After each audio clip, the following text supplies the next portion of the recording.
Oke, baik. Ini adalah video kedua. Kita lanjutkan dengan contoh yang kedua.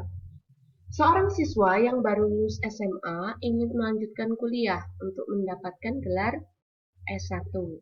Biaya yang harus dibayar ya untuk kuliah,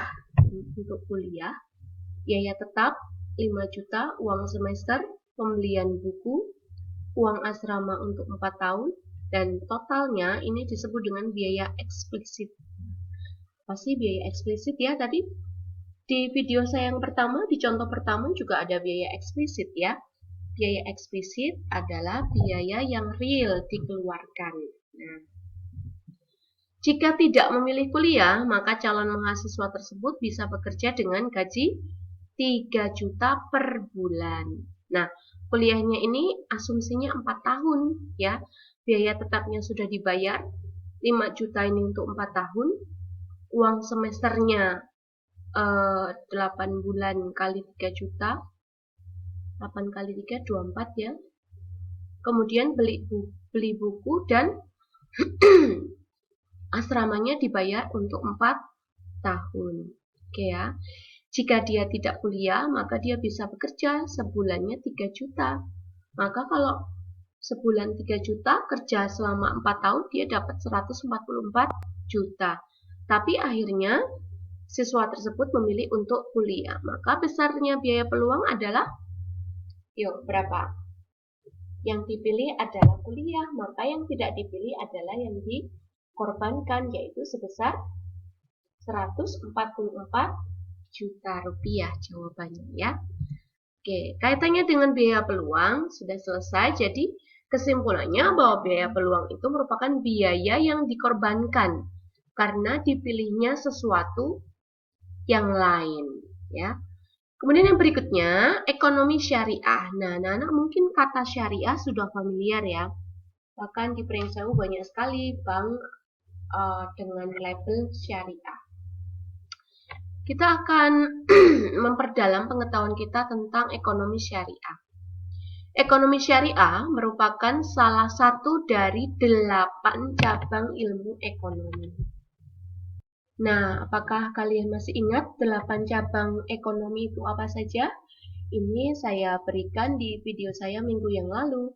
Ada ilmu ekonomi moneter, ilmu ekonomi publik, industri internasional, regional, sumber daya manusia, kemudian sumber daya alam, dan ilmu ekonomi syariah. Nah, ekonomi syariah merupakan salah satu dari 8 cabang ilmu ekonomi. Aturan yang berlaku dalam ekonomi syariah merupakan refleksi dari ajaran dan nilai-nilai Islam, baik dalam berekonomi maupun beribadah. Meskipun demikian, ekonomi syariah tidak serta-merta ditujukan untuk orang Muslim saja, karena Islam boleh memperbolehkan umatnya untuk bertransaksi atau melakukan kegiatan ekonomi dengan umat non-Muslim, ya.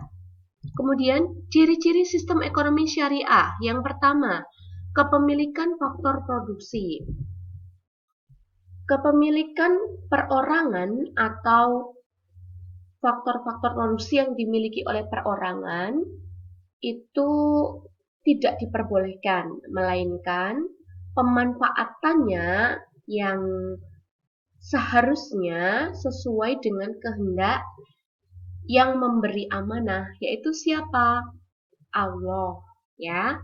Itu yang dimaksud dengan kepemilikan faktor produksi, yang hendaknya pemanfaatan atas faktor produksi disesuaikan dengan kehendaknya Allah. Kemudian yang kedua, sistem rangsangan spiritual dan moral bekerja dalam sistem syariah. Maksudnya apa? Bahwa kemajuan material duniawi dan banyaknya jumlah harta itu bukan ukuran keberhasilan seseorang, melainkan kualitas akhlak seseoranglah yang menjadi penting, dan masyarakat harus memperjuangkan hal tersebut. Kemudian ciri yang ketiga adalah alokasi sumber daya, bahwa negara punya peran dalam menanggulangi fakir miskin dan orang-orang terlantar, maka negara turut campur dalam mengendalikan kerakusan individu sehingga kesejahteraan sosial dapat ditingkatkan secara maksimal. Kemudian ciri yang berikutnya adalah jaminan sosial dan program penanggulangan kemiskinan. Bahwasanya keadilan sosial sangat penting sehingga negara dapat mengambil kebijakan pemerataan atas pemanfaatan antar individu, ya. Kemudian yang terakhir penghapusan riba dan implementasi zakat.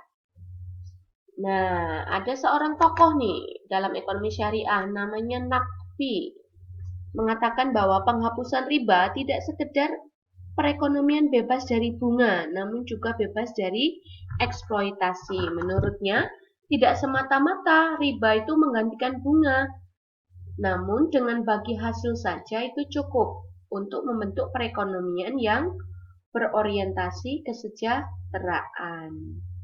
Kemudian zakat. Zakat adalah sebuah instrumen kebijakan yang sah, yang tujuannya mendistribusikan kekayaan kepada kelompok fakir miskin. Jika hasil pemungutan zakat tidak mencukupi, maka pajak lain harus dipungut. Yaitu ciri-ciri sistem ekonomi syariah.